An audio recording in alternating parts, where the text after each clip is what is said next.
Bukan hanya karena adanya uang, lalu kemudian kita membuat suatu gedung tanpa memiliki ilmunya, ujungnya akan mengalami yang namanya kegagalan.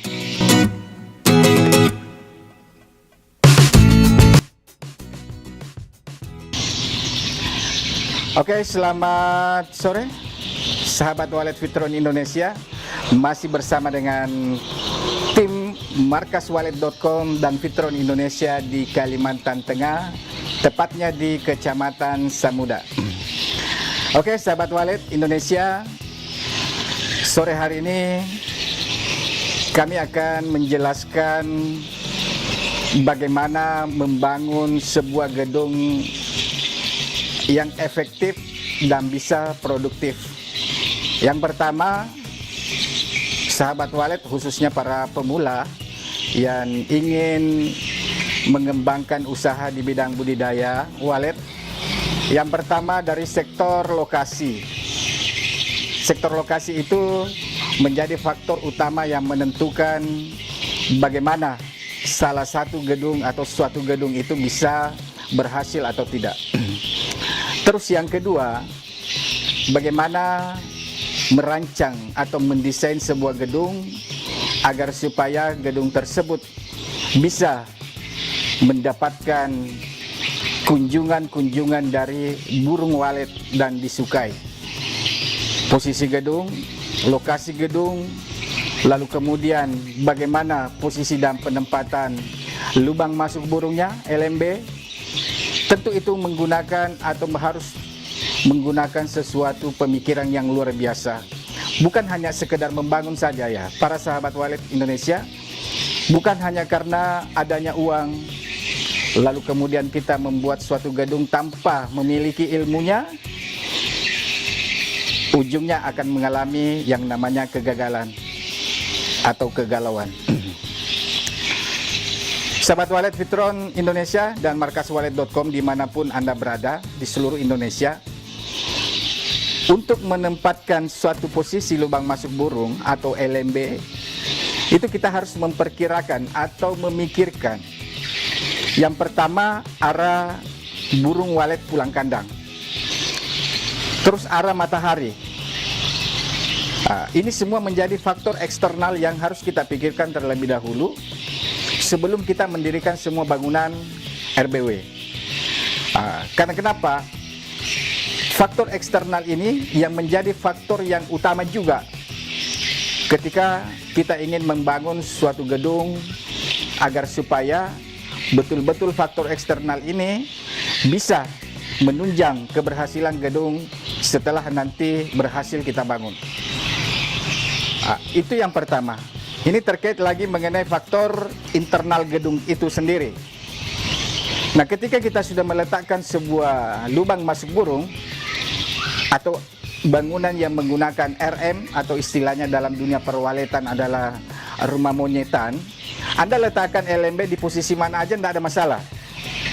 Mau di posisi di depan, mau posisi samping kiri, kiri dan kanan, boleh, tak ada masalah.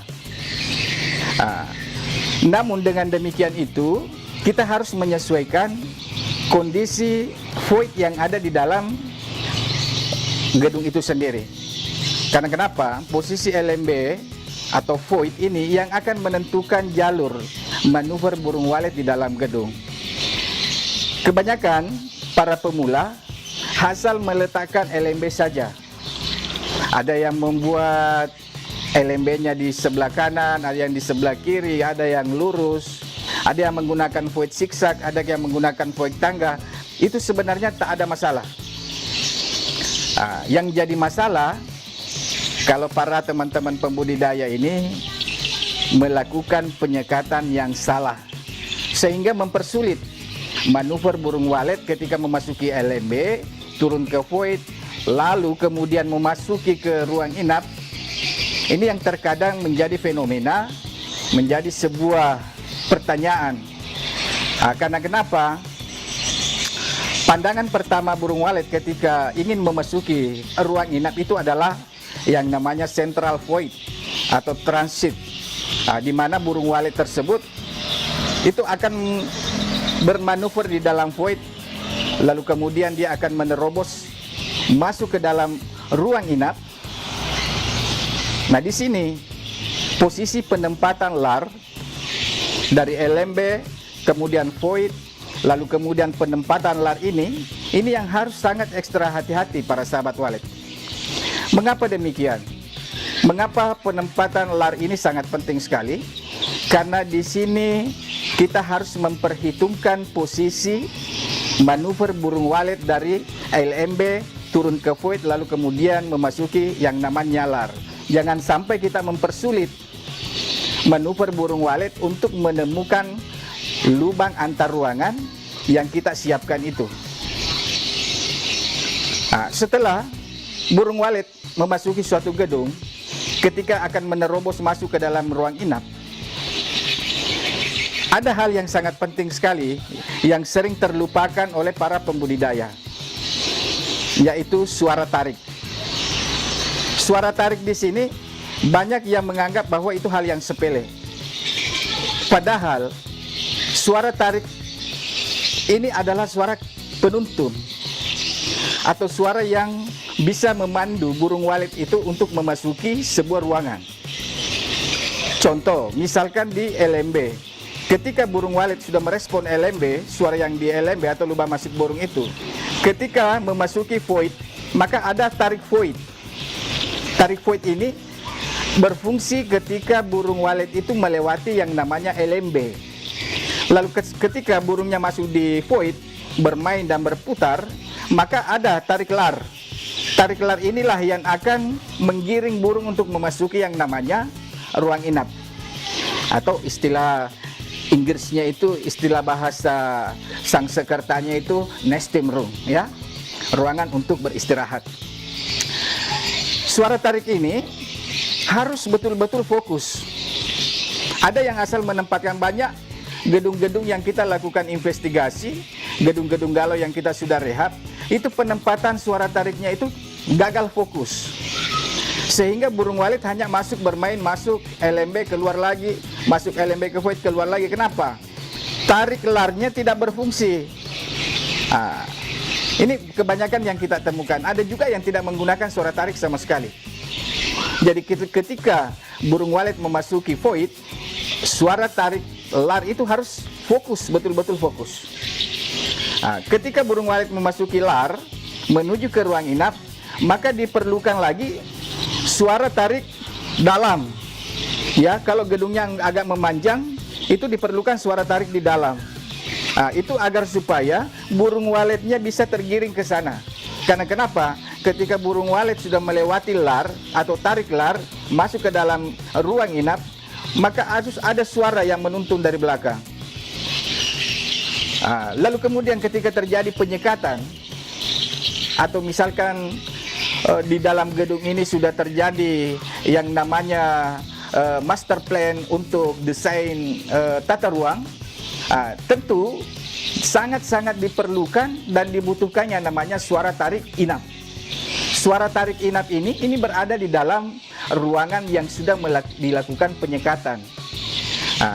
Hati-hati teman-teman pemula pembudidaya walet, melakukan penyekatan di dalam gedung harus ekstra hati-hati. Karena kenapa? Banyak yang harus kita pertimbangkan. Yang pertama, kita harus mempertimbangkan manuver burung walet, jalur, lalu kemudian sirkulasi udara, lalu kemudian bagaimana kita memudahkan burung walet itu menemukan kembali kondisi atau tempat yang ditempati ia bersarang atau menginap. Bukan hanya asal sekedar menyekat saja. Maka trik dan teknik di dalam tata ruang itu memang sangat susah sekali, sangat sulit sekali.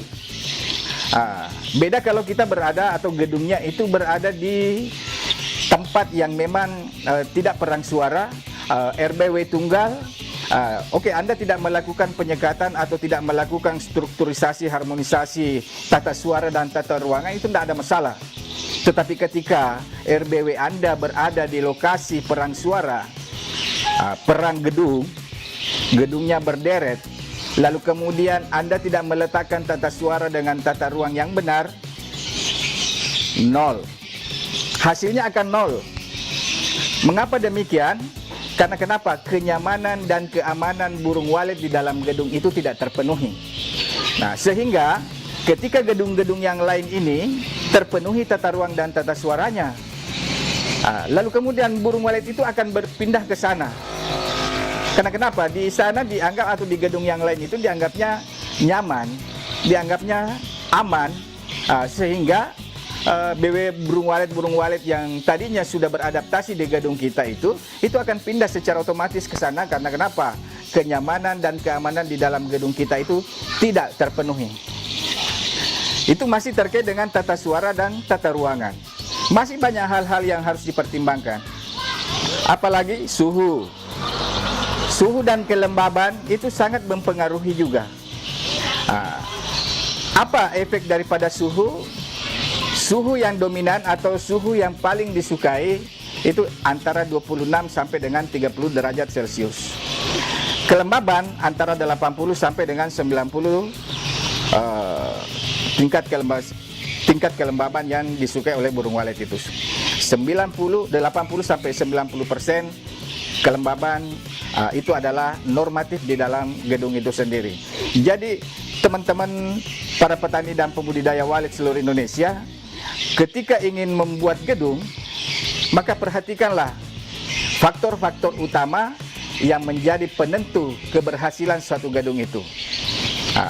Mulai dari penempatan LMB, lalu kemudian ukuran void, penempatan lar, lalu kemudian penyusunan suara tarik, penempatan suara inap, lalu kemudian bagaimana membuat lubang antar lantai ketika gedungnya itu memiliki ketinggian misalkan 1 sampai 5 lantai. Harus ada lal yang menghubungkan antar lantai. Jangan hanya mengandalkan void. Ya, void, ketika LMB masuk ke void, itu burung tidak langsung akan terjun ke bawah. Dengan adanya lal di setiap lantai, itulah yang akan menghubungkan setiap lantai agar memudahkan burung walet itu untuk menemukan bahwa di sini ada lantai ini, lantai 3, lantai 2, lantai 1. Fungsi lal di situ untuk memudahkan burung walet untuk menjelajahi seluruh ruangan dan seluruh lantai yang ada di dalam gedung itu. Demikian tadi penjelasan mengenai tata cara budidaya walet yang baik, efektif agar bisa produktif. Untuk konsultasi pembangunan gedung walet, rancangan desain gedung walet, bisa hubungi markaswalet.com di bawah ini. Terima kasih.